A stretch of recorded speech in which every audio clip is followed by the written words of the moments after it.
একদিন একটু এই কোরআনের জন্য দিন মজলিসের জন্য কষ্ট করলাম।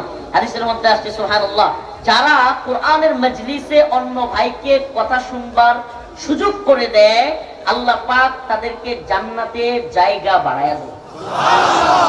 সুবহানাল্লাহ। আল্লাহটা আসতে কোন সুবহানাল্লাহ। তো বলতেছিলাম কথার আলোচনার ফ্লো বক্তাদের নষ্ট হয়ে গেলে খুব সমস্যা। আমি একটা দাসে আলোচনাটা রেডি করলাম, হুট করে আপনারা কথা বলা শুরু করলেন, এটা করবেন না দয়া করে। যদি কেউ দেখতে নাও পারেন আল্লাহর হস্তে মনে করবেন আমি শুনতেছি, পরে একদিন হুজুরে দিক কেন মনে, পরে একদিন হুজুরে দিক মনে, তবুও চুপ থাকবেন ইনশাআল্লাহ। রাজি আছেন তো? তো আল্লাহর রাসূল সাল্লাল্লাহু আলাইহি ওয়াসাল্লামের কাছে সংবাদ আসলো, খেয়াল আছে, যে মক্কার দিকে সিরিয়া থেকে এক বিশাল কাফেলা নিয়ে ঢুকতেছে।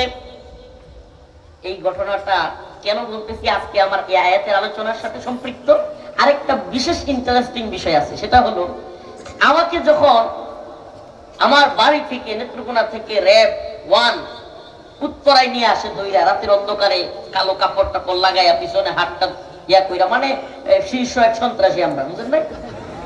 আল্লাহ এদেরকে হেদায়েত দান করুন। পিছনে এইভাবে দিয়ে তারপরে কাপড় চোপড় দিয়ে নিয়ে আসলো। এখন একের পর এক জিজ্ঞাসাবাদ আর জিজ্ঞাসাবাদ। এই একজন অফিসার আসে, এই তারপরে আরেকটু পরে আরেকজন আসে, এইভাবে জিজ্ঞাসাবাদ করতেছে। এক অফিসার এসে বলতেছিল, হুজুর আপনারা যে মানুষকে জিহাদের ওয়াজ করেন, মানুষকে গরম করে দেন, মানুষের মধ্যে উত্তপ্ত পরিস্থিতি তৈরি করেন, আচ্ছা জীবনে কোনোদিন রসুলের জীবনে কাউরে মারতে গেছে? রসুল কাউরে মারতে বলছে? আপনারা এইভাবে মানুষকে উত্তেজিত করে দেন। র্যাবের এক অফিসার, মোটামুটি ভালো লেভেলের অফিসার।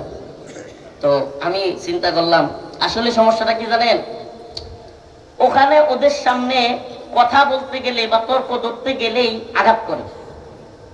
আল্লাহ হেদায়েত দান করুন। আমিন। তো সে অনেকক্ষণ বলার পরে আমি তর্ক না করে আমি জাস্ট বললাম যে আপনি একটু আপনার হাতে মোবাইল থাকলে বদর যুদ্ধের ইতিহাস একটু খোলেন। বদরের যুদ্ধটা কেমন ছিল, ইসলামের ইতিহাসের প্রথম যুদ্ধ, সেটা কেমন ছিল এটা একটু দেখেন। এরপরে আমি আপনাদেরকে আবারও এই জায়গায় আসবো, কেন আপনাদেরকে আজকে এই আলোচনাটা করতেছি এবং আমার আয়াতের সাথে এটা সম্পৃক্ততা কি এটা ইনশাআল্লাহ বলবো। তো একটু এই ঘটনাটা এখানেই রাখলাম। তো আল্লাহর রাসূল সাল্লাল্লাহু আলাইহি ওয়াসাল্লাম দ্বিতীয় হিজরিতে, কত হিজরি এগুলো মনে রাখেন, দরকার আছে।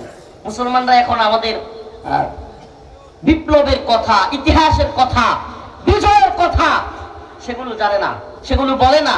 ওই আব্রাহাম লিঙ্কন, জর্জ রোসো কিংবা নিউটনের সূত্র, অমুক তমুক আরো কত কিছু হাবিজাবি নাটক, সিনেমা, এগুলো পোলাপান জানে, আলোচনা করে। কিন্তু আমাদের বিজয় ইতিহাস, আমাদের মুসলিমদের শৌর্য বীর্যের ইতিহাস ভুলে গেছে। তারা ভুলে গেছে মুহাম্মদ বিন মাসলামার ইতিহাসের কথা। সুলতান